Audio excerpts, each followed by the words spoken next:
인도에 선교사님이 오셔서 한 주 설교하시고 제가 휴가 때문에 한 주 제가 스페인에서 예배드리고 그러면서 오늘까지 연결해서 5주에 걸쳐서 믿음의 사람은 무엇으로 사는가 다 같이 해봅시다. 시작. 믿음의 사람은 무엇으로 사는가. 5주 동안 여러분께 말씀드리는 마지막 오늘의 결론입니다. 결론은 그겁니다. 야고보서에 나오는 행함이 없으면 다 소용없다. 행함. 믿음의 사람은 무엇으로 사는가? 믿음은 뭘로 역사하는가? 결국은 마지막은 뭐냐라고 할 때는 그것은 행함이다, 그 얘기입니다.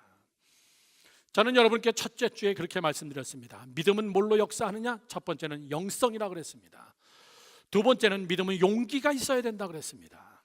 세 번째는 실력을 갖춰야 된다 그랬습니다. 네 번째, 지난 주일날에는 사람과 사람과의 관계성 속에서 하나님은 사람을 통하여 우리의 믿음 속에 역사하시는 거고, 사람 관계가 여러분 상당히 중요하다는 겁니다. 여러분, 인간관계에서 승리하기를 축원합니다. 절대 하나님은 사람을 붙여서 역사하시기 때문에 그렇습니다. 이 모든 네 가지가 다 한꺼번에 합쳐져서 마지막 결론은 뭐냐면 행하라, 그 얘기예요. 이론 이야기 그만하자. 행함이 없는 것은 다 거짓말이고 죽은 것이다. 자, 여러분, 행한다는 것이 뭐냐라고 얘기할 때는 그냥 단순한 액션, 이것만을 이야기하지는 않습니다. 행함을 예수님은 아주 구체적으로 세 가지로 이렇게 행하라고 이야기하고 있습니다. 그래, 우리 열심히 실천하자. 열심히 실천하자.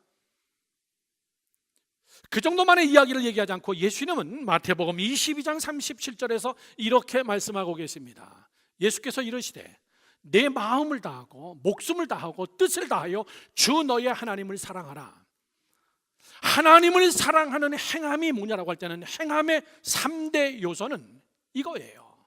마음을 다하고 목숨을 다하고 뜻을 다하여서, 마음으로 행하고 목숨으로 행하고 뜻을 다하여서 행하는 이 세 가지가 행함의 3대 요소입니다. 믿으시면 아멘. 제가 밑에다가 NIV 성경에는 저것을 세 가지로 이렇게 써놨습니다. 빨간 것만 이야기하면 하트, 내 마음을 다해라. 두 번째는 목숨을 다해라. 이건 여러분 soul, mind, 이 세 가지를 이야기하는 거예요. 저를 보십시오. 여러분들 행하는데, 열심히 행하는데 두 가지가 안 갖춰진 사람이 있습니다. 영이 그 안에 없습니다. 마음이 그 안에 없습니다. 행하기는 합니다. 그런데 우리는 그것이 눈에 띕니다. 저 사람 마음이 없구나, 저 사람 정성이 없구나, 하나님과는 하는 거로구나. 소위 말해서 죄송합니다, 군대 같은 식입니다. 대한민국 육군 본부 시계는 돌아간다. 난 시간만 되면 제대하면 된다. 잘할 거 없다, 못할 거 없다, 두들겨 맞을 필요 없다.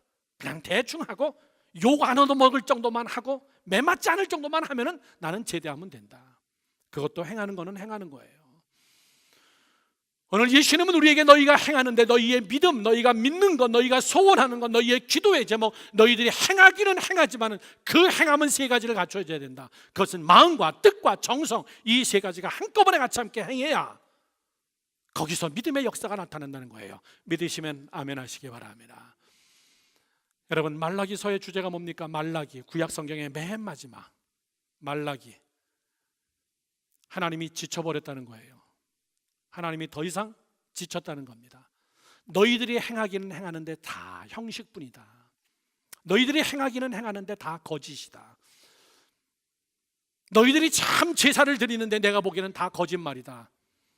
그럴 때 백성들이 얘기합니다. 우리가 언제 제사를 안 드렸습니까? 내가 언제 너희들이 제사를 안 드렸다 그러냐? 너희들이 드리는 그 제사가 얼마나 번거로워서 할 수 없이 드리는 제사냐? 마음과 뜻과 정성이 다 들어가 있지 않다. 너희들이 드리는 예물을, 너희들은 왜 하나님 앞에 예물을 안 드리냐? 말라기는 얘기합니다. 우리가 언제 하나님 앞에 예물을 안 드렸습니까? 라고 얘기할 때 하나님은 얘기합니다. 그러면 너희들이 내게 예물을 드렸다는 말이냐?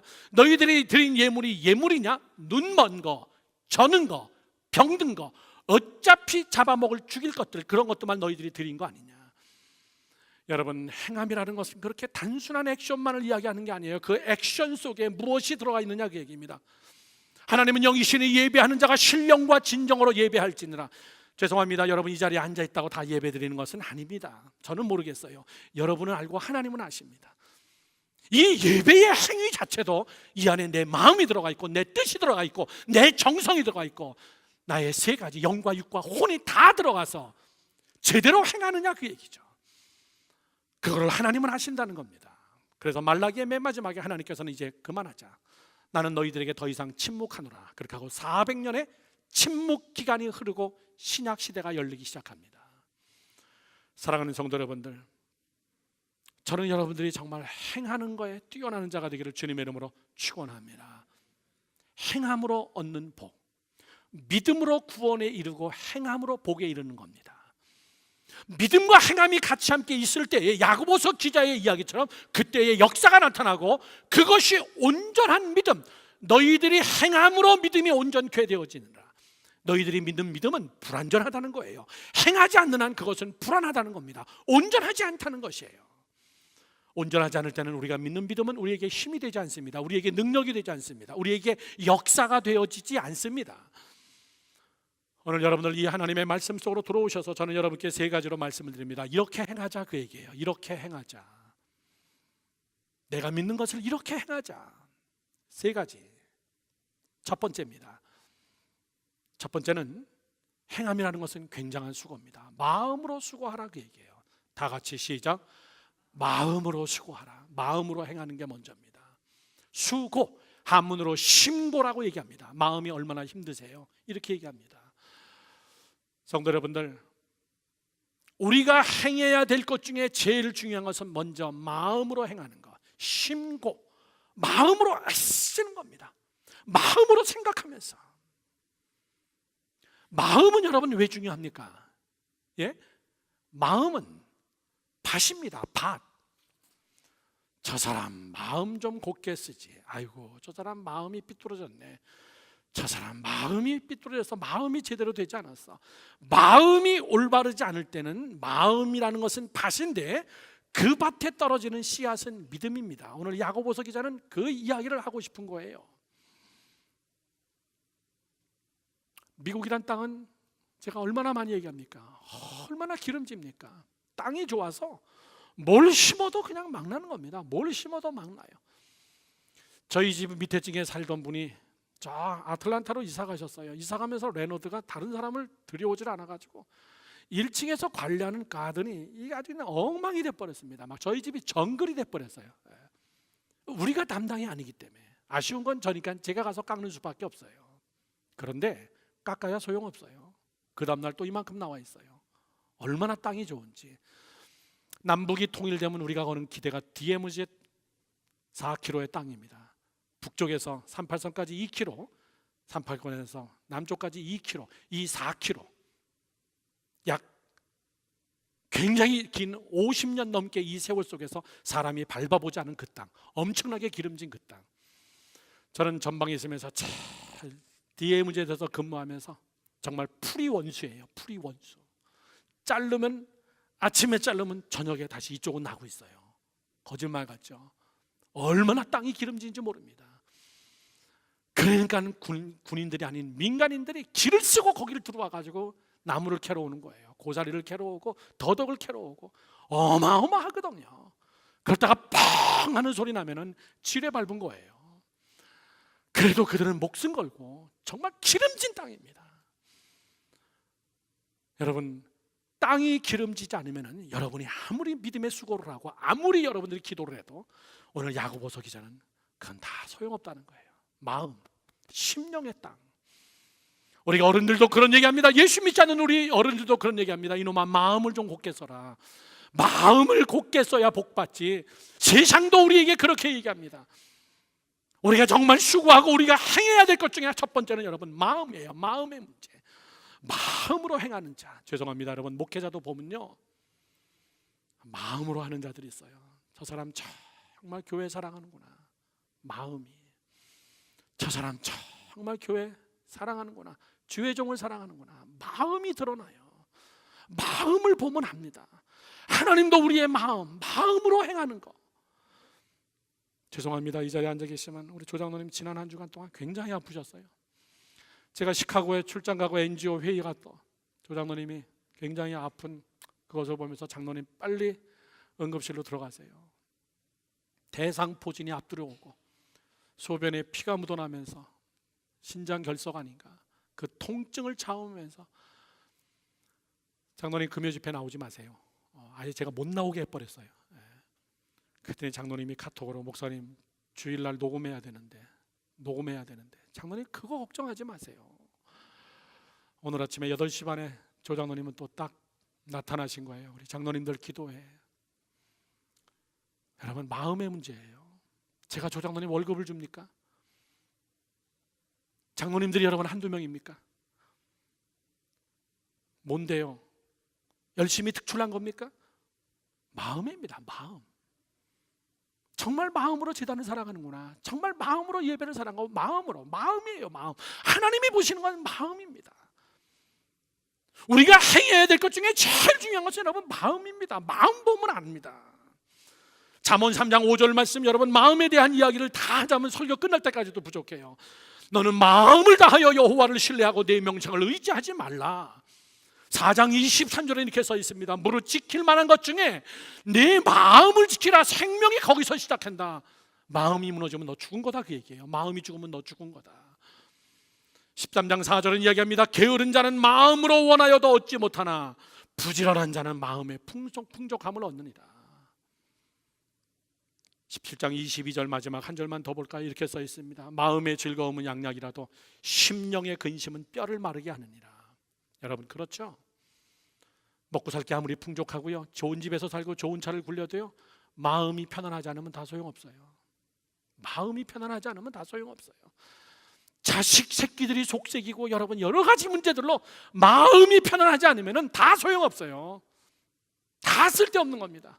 그러나 정말 우리가 마음이 기쁠 때, 마음이 여러분 강건할 때, 마음에 자신감이 있을 때, 내 마음을 하나님이 붙들어 주시고 내가 믿고 의지하는 그 믿음이라는 것이 내 마음의 중심에 있을 때에 세상이 거꾸로 뒤집혀도요 걱정 없어요. 걱정 없습니다. 마음의 문제예요. 마음이 편안하면 살만해요. 마음이 편안하면 여러분 괜찮아요.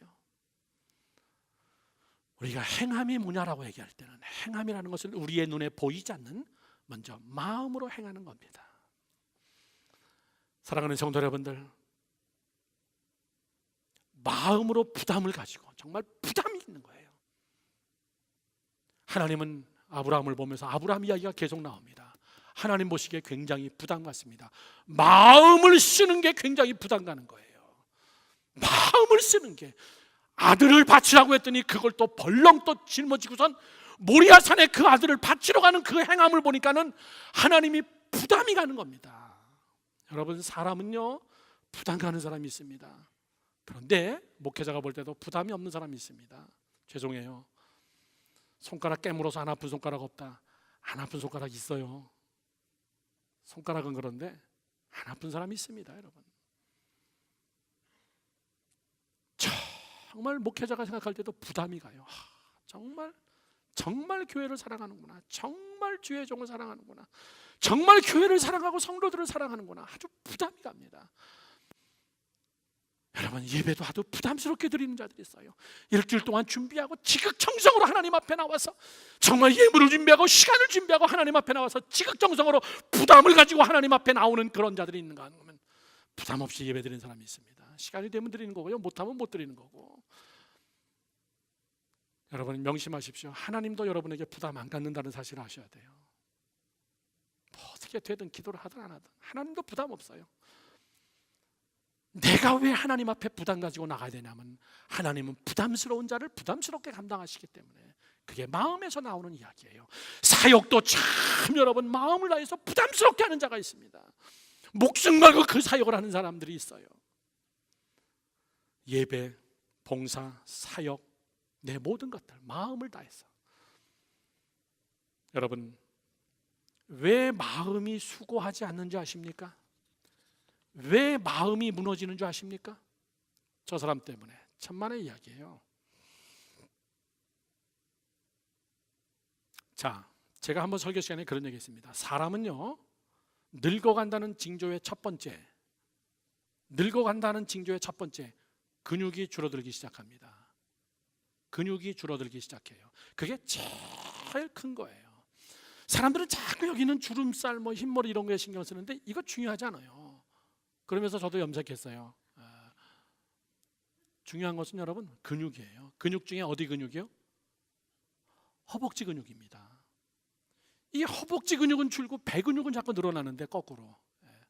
허벅지 근육이에요. 나를 지탱해주는 제일 큰 기둥, 두 개 기둥, 그건 허벅지입니다. 스포츠 선수 중에서 제일 오래 사는 사람들이 육상 선수와 그다음에 역도 선수와 빙상 스케이트 선수들입니다. 완전히 허벅지가 꿀벅지라고 얘기하죠. 이만합니다. 나를 지탱해주기 때문에 그래요. 근육이 지탱해주는 겁니다. 제가 왜 이 말씀 드린 줄 아십니까? 육신만 그렇지 않다는 사실이에요. 영혼에도 근육이 있어요. 마음도 근육이 있습니다. 반드시 명심하세요. 마음에 근육이 있어요. 영혼에 근육이 있습니다. 마음에 근육이 없고 영혼에 근육이 없는 사람들의 특징이 뭡니까? 쉽게 여러분 포기합니다. 쉽게 넘어집니다. 쉽게 좌절합니다. 별것도 아닌데 여러분 쉽게 여러분 불평합니다. 별것도 아닌데 그냥 여러분 시험 듭니다. 근육이 없어서 그래요. 자기를 지탱해주는 근육이 없기 때문에. 우리는 자꾸 근육 그러면 육적인 근육만을 얘기하는데 마인드적인 근육, 마음의 근육, 영혼의 근육. 그래서 다윗은 그런 고백하는 거예요. 하나님, 내가 새벽을 깨우겠습니다. 사망의 음침한 골짜기를 간다 할지라도 하나님, 난 두렵지 않습니다. 마음의 근육, 그것이 강건한 자입니다. 대단한 자입니다. 그 근육을 키워나가는 것. 세상이 거꾸로 뒤집혀도 하나님은 나와 함께 하십니다.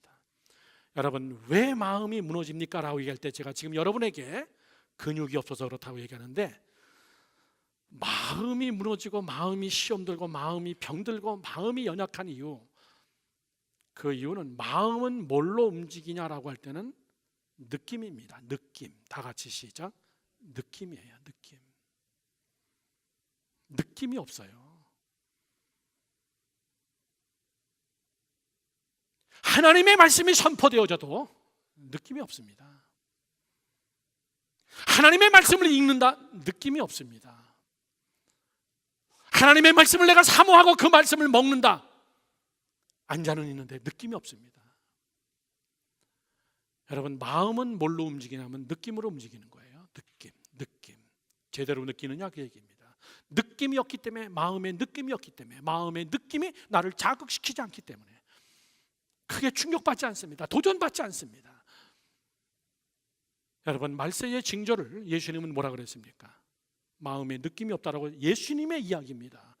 말세의 징조가 이러하니 피리를 불어도 저들이 춤을 추지 아니하고 사람이 죽어서 곡하는 일이 있어도 울지도 않는 느낌이다. 마비된 느낌이 굳어진 사람들. 그게 뭐예요, 여러분? 마음이 죽은 거예요. 거기에 여러분 믿음의 씨앗이 떨어져도 그건 돌짝밭이라고 예수님이 또 얘기하는 겁니다. 마음의 염려와 걱정과 근심이 쉼이 많아 사람들이 그 마음의 길을 밟아서 땅이 굳어진 거기에 믿음의 씨앗이 떨어져도 새들이 와서 다 주워 먹느니라. 여러분, 느낌이 다른 사람하고 이야기하는 건 무지하게 힘든 일입니다.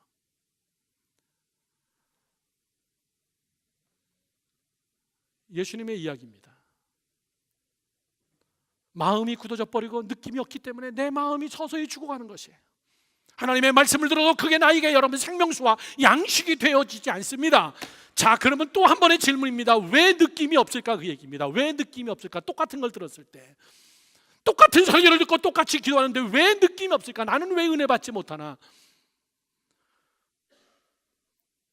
이유는요, 내 느낌이 다른 느낌에 너무나 강하게 지금 반응하고 있기 때문에 그렇습니다.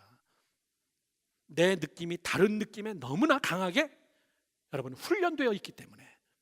쉽게 얘기할까요? 너무나 세상 먹고 사는 것, 돈, 이거에 대한 느낌이 굉장히 센시티브하고 그 느낌이 굉장히 강하고 그 느낌이 아니면 내가 죽을 것 같아가지고 그 느낌에 나의 모든 것을 다 거는 거예요. 그러다 보니까는 영적인 느낌이 둔해져 버린 겁니다. 말씀이 둔해져 버리고 인간답게 산다는 것이 여러분 둔해지기 시작하는 것이고, 잘 산다는 것이 무엇이냐? 다 쓸데없는 이야기다. 그런 이야기는 지금 그게 뭐가 중요하냐고 얘기해요. 먹고 살기가 지금 바빠 죽겠고, 이 뉴욕 땅에서 살벌한 미국 뉴욕의 경쟁 속에서 살았는데 먹고 사는 데의 느낌은 굉장히 여러분 아주 예민합니다. 그것 때문이에요.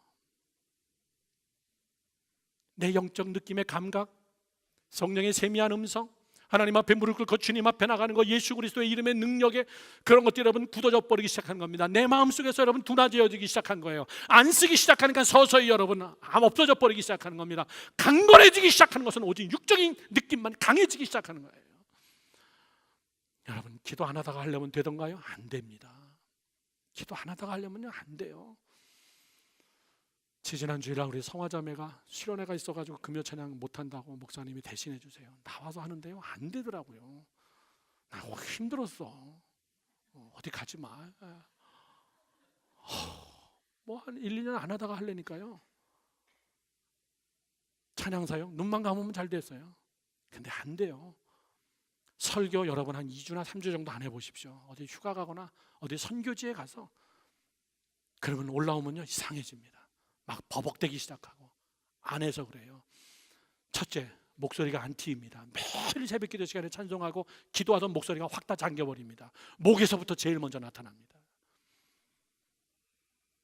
여러분, 느낌이 서서히 줄어들기 시작하면 여러분의 마음이 죽어드는 것이고, 마음이 죽어들면 여러분 믿음이 거기서 역사될 수가 없다는 여러분 이 이야기를 지금 야고보서는 우리에게 이야기해 주는 거예요. 그러면 우리의 느낌을 살리는 것이 뭐냐? 우리의 느낌을 살리는 것이 뭐냐? 그건 성경이 우리에게 이야기해 주고 있습니다. 성령의 충만함을 간구하라. 믿으시면 아멘. 성령의 충만함이에요. 하나님은 영이셔서 내 안에 들어오셔서 나를 만지시고 나를 자극하고 나를 여러분 가르치시고 생각나게 하고, 지정의라는 영적인 것이 내 안에서, 하나님의 영은 여러분 영적인 감정이 있는 영이에요. 하나님의 영으로 나를 자극하고 나를 만지고, 그래서 나를 생각나게 하고 진리 가운데로 이끄는 그것이 아니고 저는 내 마음은 여러분 죽어가는 거예요.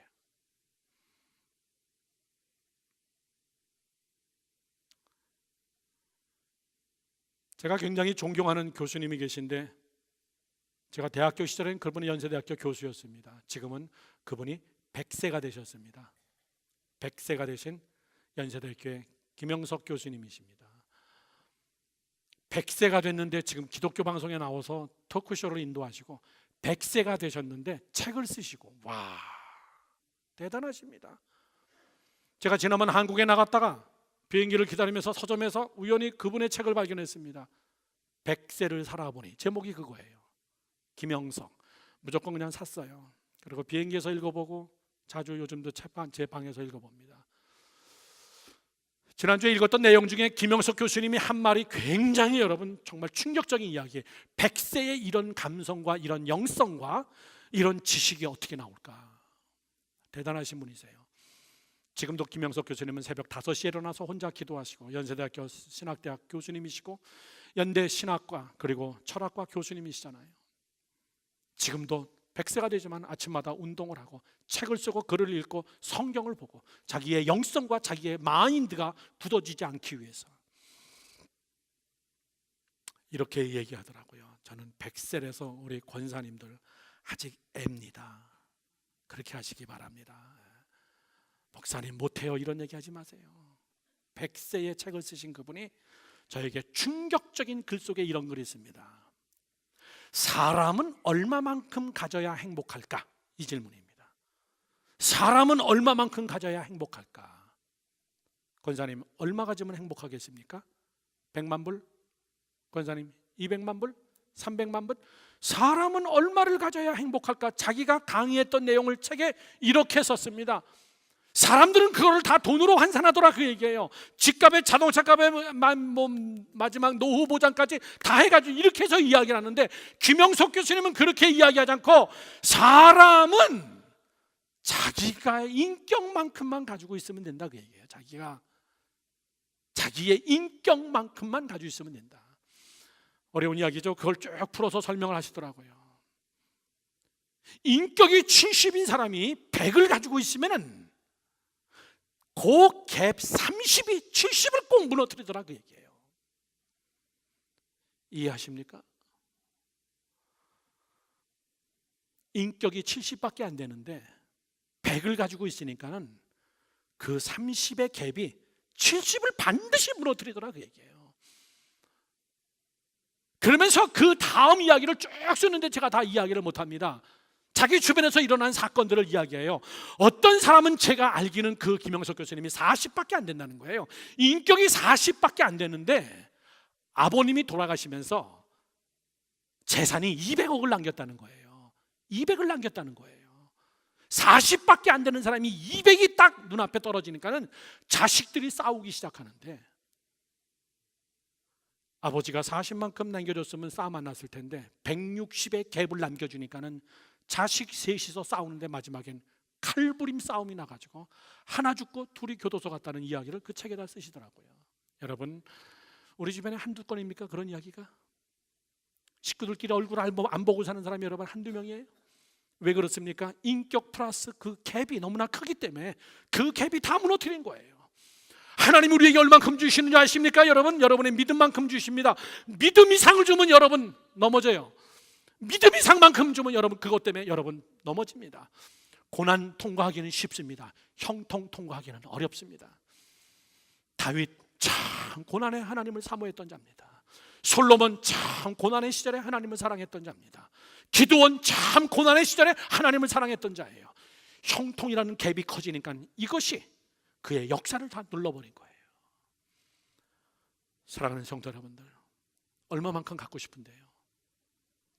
내가 누릴 수 있는 만큼, 내가 쓸 수 있을 만큼, 더럽게 쓰지 않고 멋있게 쓸 수 있을 만큼, 지혜롭게 쓸 수 있을 만큼. 그건 여러분 뭔지 아십니까? 저를 보시죠. 마음의 문제예요. 마음의 문제. 느헤미야 아시죠? 느헤미야 1장이 어떻게 시작하냐면 자기의 동생이 자기의 고국 예루살렘을 다녀왔습니다. 다녀와서 자기 형에게 보고해 주는 겁니다. 형, 예루살렘을 갔다 왔는데 예루살렘이 완전히 쫄딱 망했어. 성전은 다 파괴되어지고 성벽은 다 무너지고 상투는 다 날아가고 제사는 드리지도 않고 학계 스가랴 이런 선지자들도 성전을 재건하다가 실패하고 완전히 우리 민족은 신앙 공동체인데 우리 민족은 완전히 멸망했어. 느헤미야는 거기서 제일 먼저 마음으로 행하기 시작합니다. 마음으로. 그래, 내가 갈게.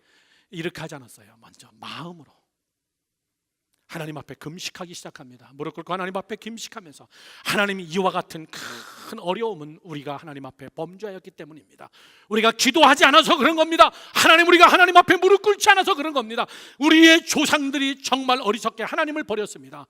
그리고 느헤미야는 마음으로 먼저 행하기 시작해요. 마음의 수고를 먼저 하기 시작합니다. 그러면서 금식으로 하나님 앞에 나갑니다. 사랑하는 성도 여러분들, 거기가 하나님의 믿음의 역사의 시작 지점이에요. 두 번째입니다. 첫 번째가 너무나 길었지만 두 번째, 머리로 수고하라 그 얘기입니다. 사고입니다. 사고. 머리로 수고하라.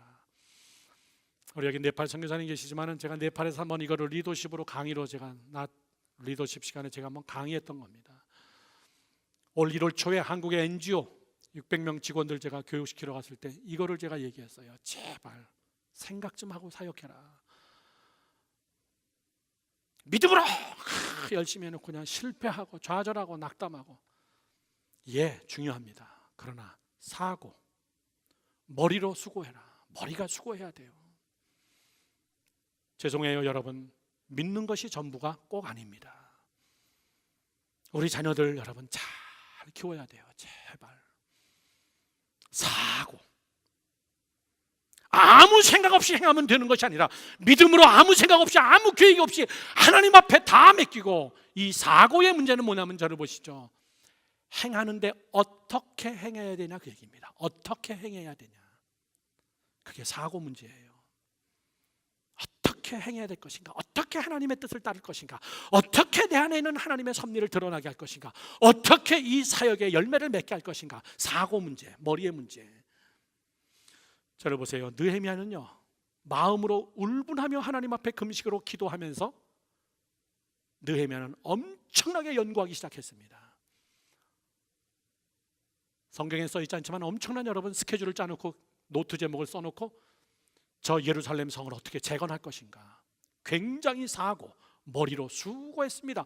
그것이 먼 훗날에 나타나요. 왕이 보니까 느헤미야가 얼굴이 하얘요. 최최하고 느헤미야야 너 왜 그러냐 무슨 걱정거리가 있냐. 그때 느헤미야는 얘기합니다. 왕이요 느헤미야는 찬스가 왔다는 겁니다.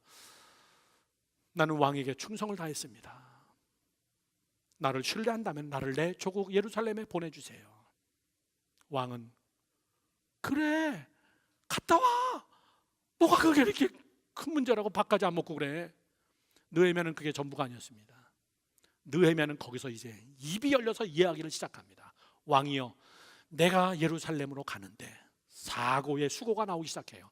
그는 기도하면서 얼마나 많이 준비했을까. 기도하면서 얼마나 그는 연구 많이 했을까. 나에게 왕이 어명 증서를 하나를 써주십시오. 군대를 내게 붙여주세요. 왜? 가다가 테러 당하면 끝이에요. 제가 지난 주일날 시카고의 NGO 미팅하러 갔었습니다. GPS로 딱 찍으니까 시간 딱 정확하게 맞춰가지고 13시간 30분 나오더라고요. 다 그 속도를 지키던가요? 조금 우리 좀 과하게 운전하잖아요. 저는 한 100마일 그래도 16시간 넘게 걸리더라고요. 가스도 넣어야죠. 밥도 먹어야 되죠. 화장실도 갔다 와야죠. 바벨론에서 예루살렘까지가 뉴욕에서 시카고 거리입니다. 딱 막 그냥 달려가도요 16시간입니다. 제 승용차로 달려가도. 느헤미야는요 말 타고 왔어요. 말 타고 달려가고 자기의 부하들을 데리고 참모들을 데리고 왔습니다. 며칠 걸렸겠어요? 한 달 걸렸을 것 같아요. 제 생각에는요. 가다가 테러 당하면 안 되기 때문에 느헤미야는 하나님 앞에 기도하면서 하나님 내가 만약에 왕이 예스 할 때 내가 뭐까지 요구해야 되나 그걸 미리 다 준비시켜 놓은 거예요. 왕이 그 자리에서 써줬습니다. 직인을 찍어줬습니다. 됐냐? 느헤미야 다녀와라 그랬더니 느헤미야는 왕이요 더 있습니다. 얘기할 때 한 번에 얘기하세요. 하나 얘기한 다음에 갔다가 또 그 다음날 와서 이것도 해주면 안 될까요? 그래 그렇게 그 다음날 또 와서 이것도 해주면 안 될까요? 그러면 아주 막 짜증나요. 얘기할 때 다 해 한 번에. 가지마 이럴 수도 있어요. 느헤미야는 거기서 세 번째 얘기합니다. 나로 하여금 예루살렘에 가서 지금 예루살렘이 바벨론의 속지국이기 때문에 예루살렘의 농림 산림청장에게 편지를 써줘서 내가 산에서 돌을 캐든 흙을 캐든 나무를 잘라서 뭐든 쓰든 다 허락하는 허락 증서를 써주세요. 그래 그게 필요하겠다. 그것까지 다 써줬어요. 여러분 저를 보세요. 기도하는 자는 준비하는 자입니다. 난 준비 없이 기도하는 사람이 제일 답답해요. 공부 안 하면서 비전의 문을 열어달라는 사람들, 책상에 앞에서 연구하지 않고 하나님 앞에 기도만 한으로 다 끝내려는 사람들, 여러분 머리가 수고해야 돼요. 계획하고. 왜? 준비한 것에 더하시는 하나님이시기 때문에. 이것이 행하는 거예요. 이것이 행하는 겁니다. 그냥 육신으로 한두 번 행하고 안 된다가 아니에요. 왜 여러분 사고해야 되는 줄 아십니까? 왜 여러분이 열심히 준비하고 실력을 갖춰야 되는 줄 아십니까? 하나님의 일은 언제나 여러분 정말 신선하기 때문에, 하나님의 일은 굉장히 창조적이기 때문에, 창조성이에요. 나를 통하여 하나님이 더 큰 일을 하게 하기 위해서, 창조적인 일을 하기 위해서, 더 신선한 일을 하게 하기 위해서. 그래서 예수님은 이야기하는 거예요. 저를 보세요. 세수를 세 부대에다 담아라. 하나님이 우리에게 주시는 비전은 굉장히 새 것이고 내가 상상하지도 못했던 것들인데 그것을 담으려는 그릇이 전혀 준비되지 않았다면, 지적으로나 영적으로나 준비되지 않았다면 하나님의 비전 거기다 담으면요 터져버려요. 깨져버립니다. 담을 수가 없어요. 그래서 하나님은 우리에게 이야기하는 겁니다.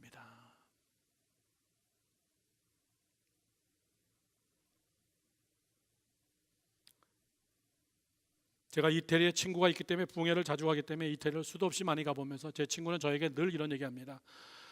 안 목사 너는 뭐 여기서 뭐 안 본 게 뭐가 있냐? 다 봤지. 내가 너한테 보여주고 싶은 것들이 있는데 정말 관광객들이 가지 않는 곳, 조그마한 것인데 기가 막힌 것들, 성 프란시스가 수도사 생활했던 것들, 이런 것들, 그리고 레오나르도 다빈치가 일했던 작업장, 레오나르도 다빈치 박물관, 이런 것들은 굉장히 작습니다. 거기 들어가 보니까요 정말 대단하더라고요. 레오나르도 다빈치, 르네상스가 나온 세계적인 인물입니다. 앞으로 그런 인물은 거의 안 나올 거라고 이야기합니다. 그 박물관에 레오나르도 다빈치가 자기가 기록한 자기의 책들이 있어요. 자기의 노트가 있습니다. 레오나르도 다빈치의 노트는 아무도 읽지 못해요. 아무도 이해 못합니다. 누가 여러분 지적 소유권, 요즘 말로 그거 카피해 갈까 봐 레오나르도 다빈치는 글씨도 거꾸로 써요. 글씨도 뒤집어 가지고 써버리고, 막 이쪽부터 쓰는 게 아니라 막 이쪽부터 쓰고, 막 알파벳 숫자도 막 뒤집어 가지고 쓰고, 자기만 알아보는 책. 설계도, 여러분 그는 과학자입니다. 그는 예술가입니다. 그는 기가 막힌 여러분 미술가고 엄청난 여러분 천문학자예요.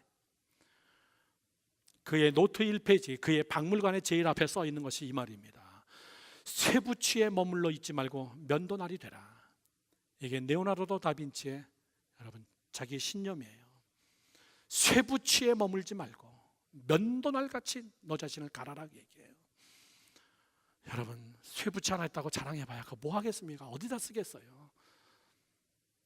너 자신이 쇠붙이로 있지 말고 매일같이 너 자신을 영과 육과 혼과 내 실력과 정말 기도로 하나님 앞에 나가서 주 예수의 이름을 찾으면서 너 자신을 매일같이 갈아라. 예리한 칼날로 갈아라. 그게 차이를 만들어낸다. 차이. 여러분 아실 겁니다. 신경섭 집사님, 우리 교회에서 비즈니스 열심히 하시다가 뉴저지로 이사 가셨어요. 하나님이 엄청나게 정말 큰 축복을 주신 기업이 됐어요. 우리 열방교회 우물사역을 적극적으로 후원하겠다고 저희 아들 전도사와 같이 함께 회의하러 가고, 그 사무실에 들어갔는데 사무실에 꼽혀있는 책이 있습니다. 아시는 분들은 아실 거예요. 제가 칼리지 포인트에 있을 때 남성교회 회원들한테 비즈니스맨이라면 꼭 읽어보세요. 저는 목회자지만 그 책 읽고 저는 놀랐어요. 그 책이 디테일의 힘이라는 책입니다. 디테일의 힘, The Power of Detail. 중국 사람이 썼습니다. 왕중추라는 중국 사람이 썼는데 그 책의 내용은 하나입니다. 디테일한 걸 우습게 생각하지 마라. 자그마한 것들을 우습게 생각하지 마라. 그게 모여야 큰 힘이 되는 거다. 비행기 사고, 대형 사고가 날 때는 어느 날 갑자기 난 거라고 생각하냐? 아니다. 자그마한 사고가 30번 이상 나면 그 다음엔 큰 사고가 난다. 그 사고를 쫙 거기다 놓은 겁니다. 위대한 인물은 어떤 사람인 줄 아느냐? 디테일한 거를 정말 목숨을 걸고 그거를 행해 나가는 자다. 나에게 맡겨진 지극히 작은 것들. 사랑하는 성도 여러분들, 내가 차별화가 돼야 됩니다. 내가 차별화가 돼야 돼요. 오늘 설교가 좀 강의 스타일이 됐지만 어쩔 수 없습니다. 믿음이란 시리즈의 마지막 결론, 여러분이 차별화가 되지 않으면 하나님도 여러분을 차별화시키지 못합니다. 세상에서 여러분이 정말 믿음이나 우리의 영이나 우리의 실력이나 내가 나를 매일 하나님 앞에, 그래서 바울은 그 얘기하는 거예요. 나는 그리스도 앞에서 매일같이 죽노라. 그게 무슨 뜻이에요? 매일같이 죽노라가 무슨 뜻입니까? 매일같이 다시 태어난다는 이야기예요. 죽었다가 살아남은 여러분 하루하루가 얼마나 귀하겠어요. 죽었다가 살아남은 이 하루하루가 얼마나 여러분 어메이징. 이야, 내가 다시 살아났구나. 이 하루가 여러분 귀한 거예요.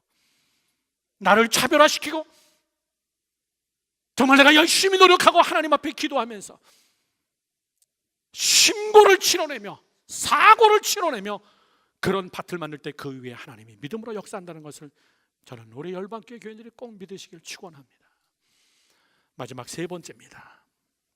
마지막 세 번째는요, 손으로 수고하라 그 얘기예요. 마음으로 행하고 머리로 행하고, 세 번째는 손으로 행하라. 예수님의 이야기라 그랬습니다. 너는 하나님을 사랑해도 마음과 뜻과 정성을 다해서 하나님을 사랑해라. 무엇을 해도 죽게 하듯 하면서 그렇게 행하라. 손으로 수고하라. 이거 여러분 길게 설명 안 해도 됩니다. 뛰어라 그 얘기예요. 기도하면서 게으른 사람은 하나님도 책임지지 못합니다. 기도하면서 게으른 사람은 하나님이 여러분의 기도는 아무 쓸모가 없다는 거예요. 수고. 성경에 나오는 축복받은 위대한 인물들 보십시오. 대단히 수고한 자입니다.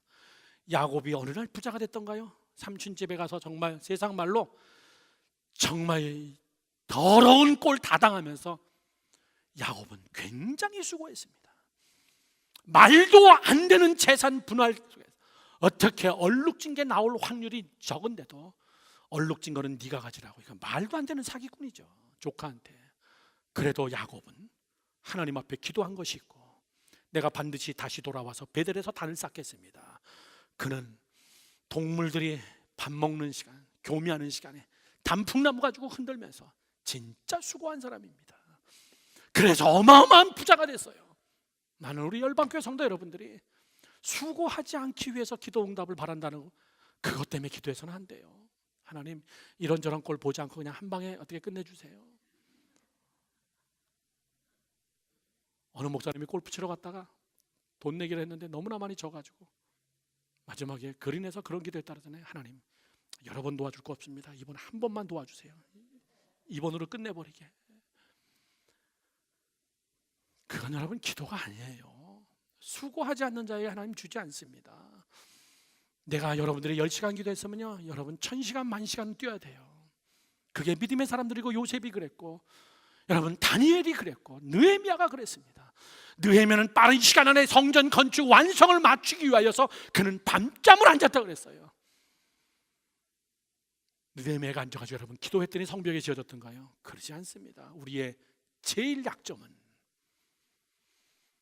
믿음만 붙잡고 기도만 붙잡았지 수고하지 않는다는 거예요. 수고하지 않는다는 거.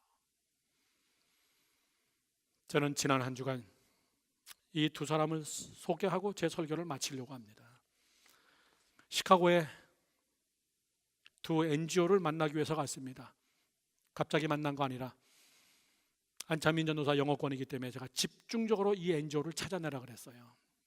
네팔에 인도의 붕해를 갔다가 선교사님들 만나고, 또 우리 금요일날 정말 은혜스러운 간증을 해주신 선교사님 그 학교를 가보니까는 선교사님의 최고의 이야기가 도서관입니다. 책을 봐야죠, 학생들이. 책. 도서관에 가보니까는 제 방 서재만큼 정도밖에는 책이 없더라고요. 학생들에게 좋은 책, 양의 책, 좋은 신간, 풍성한 책을 공급해 줘야 되는데, 저는 단순하게 생각했어요. 뉴욕 가서 책 헌금하자. 한 사람이 10권씩 헌금하세요. 도서관 가서, 책방 가서 10권씩 사가지고 갈 때마다 한 20-30권씩 싸갖고 가자. 어느 세월에 여러분 신학대학에 도서관을 채우겠어요. 그런데 안찬민 전도사가 찾아낸 것이 TBN이라는 NGO입니다. 저는 이거 찾고 반드시 시카고를 가야 되겠다. 비행기 타고 가지는 안 돼가지고 자동차를 끌고 가기로 마음먹고 네팔 선교사님을 모시고 아들 전도사 같이 함께 저기를 간 겁니다. 저기는 백인 3명. 나는 저 사람 보고 무지하게 놀랐어요. 신학 서적만을 모아놓고 제3국과 어려운 나라의 선교사들이 하는 그 신학교를 돕기 위하여서. 그 다음 사진 보여주시죠. 어마어마한 창고에 책이 하나 가득 쌓여 있습니다. 일반 대학 도서관처럼 여러분 비치는 것도 아니에요. 그냥 막 꽉꽉 갖다 채우는 겁니다. 그 다음 보여주시죠. 사방 좌우로 어마어마한 여러분 웨어하우스 안에 책이 가득 찼습니다. 그 다음 보여주시죠. 제 뒷모습을 찍은 겁니다. 그 한 해 동안에 각 나라에 보냈던 리스트 차트가 그 안에 쭉 적혀 있는 거예요. 거기에는 인도네시아, 우간다, 레바논, 가나, 에티오피아, 필리핀, 인도, 케냐, 요르단, 나이지리아, 태국, 그 다음에 말레이시아, 콜롬비아, 아르헨티나. 다 못 적었어요. 사진 확대가지고 적었는데 다 못 적겠더라고요. 이야, 별난 NGO 다 있구나. 그래서 제가 제 페이스북에 그런 글을 썼습니다. 다양한 사람, 다양한 사역, 다양한 소명으로 하나님이 일하시는구나. 그 다음 보여주시겠어요? 저분에게 제가 물었습니다. 발렌티어들이 많습니까? 이 책은 누가 다 정리합니까? 이거 어떻게 각 나라로 다 컨테이너로 다 운송해 줍니까? 제가 물어봤어요. 만약에 네팔로 책을 보낸다면 저희 쪽에서 운송비를 책임지겠습니다. 그랬더니 No, free. 자기들이 다 보낸다는 거예요.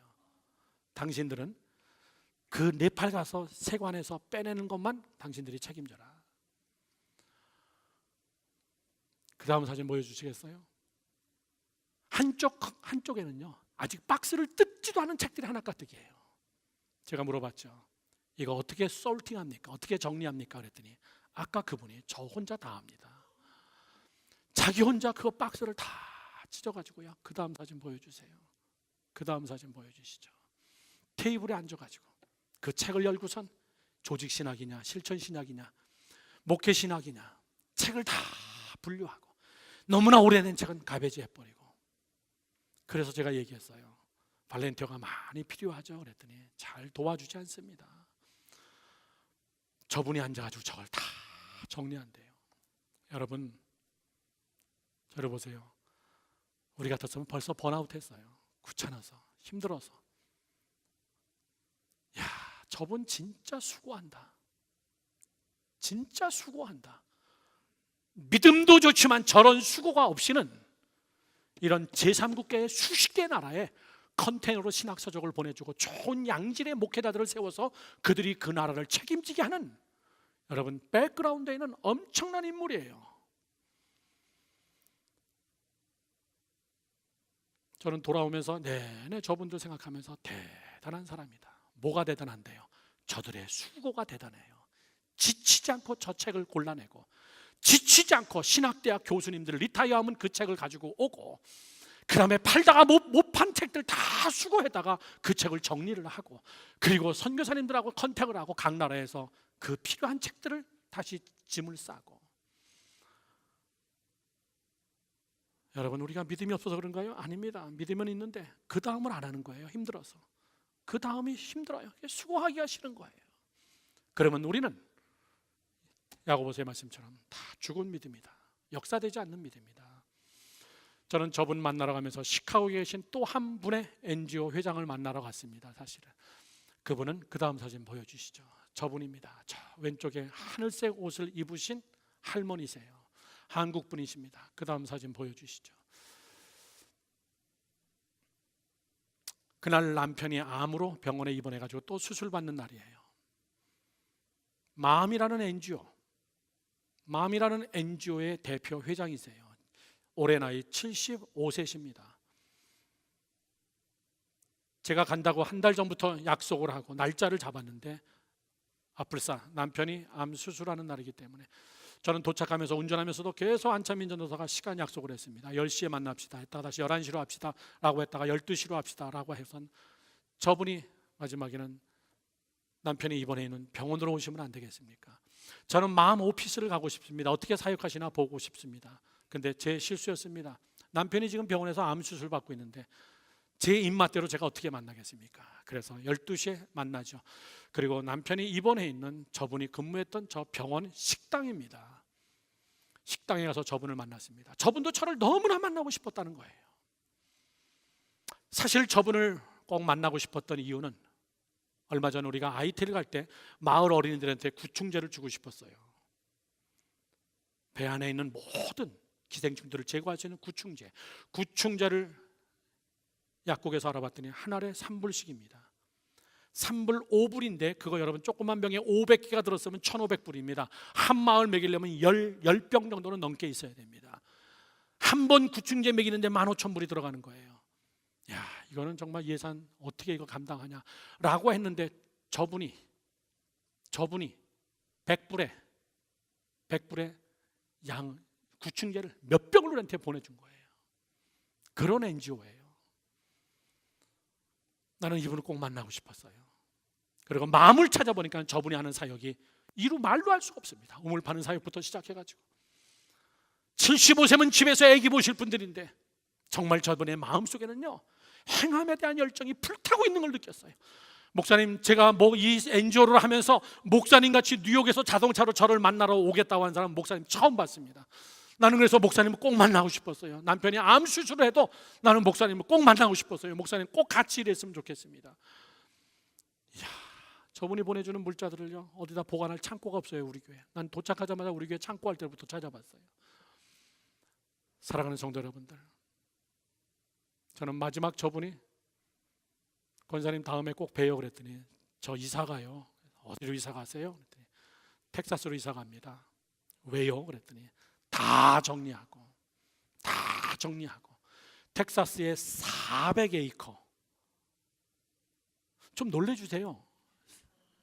400에이커. 안 놀래는 것 때문에 제가 놀래는데 400에이커면 여러분 끝이 안 보이는 거예요. 그 땅을 김충근 장로님이라고 있습니다. 자마의 대표 되시는 그 두 장로님하고 해가지고 같이 그 엄청난 땅을 다 사버린 거예요. 그렇게 하고 거기다가 대학교를 짓고 리더십 컨퍼런스 할 수 있는 학교를 짓고 거기다가 NGO들을 다 들어와서 같이 함께 동역할 수 있는 그런 건물을 다 져놓고 내년 2월 달에 들어가요. 최 박사님, 내년 2월 달에 제가 텍사스 제가 꼭 갈게요. 거기서 꼭 만나요. 그랬더니 안찬민 전도사 손을 붙잡고, 젊은이 영어도 잘하는데 나하고 꼭 같이 일해. 나는 이제 지는 세대야. 목사님, 제가 다 설명을 못 드립니다. 나는 돌아오면서 정말 멋있는 사람들 많구나, 수고하는 사람들 많구나. 저 마음에서 여러분 운영하는 비용이, 금액이 수백만 불, 수천만 불입니다. 여러분, 우리가 믿음이 없어서가 아니에요. 하나님이 눈 감고 계셔서 그런 것이 아닙니다. 우리의 수고만큼 하나님도 일하시는 하나님 믿으시면 아멘. 야고보서 기자는 얘기합니다. 행함이 없는 믿음은 다 죽은 믿음입니다. 오늘 여러분 믿음의 시리즈를 마치면서 나는 우리 열방교회 성도 여러분들의 믿음이 살아있는 믿음, 움직이는 믿음, 열매 나타내는 믿음, 여러분들의 믿음이 여러분 역사되어지는 믿음의 성도들 되기를 주님의 이름으로 축원합니다. 기도하겠습니다.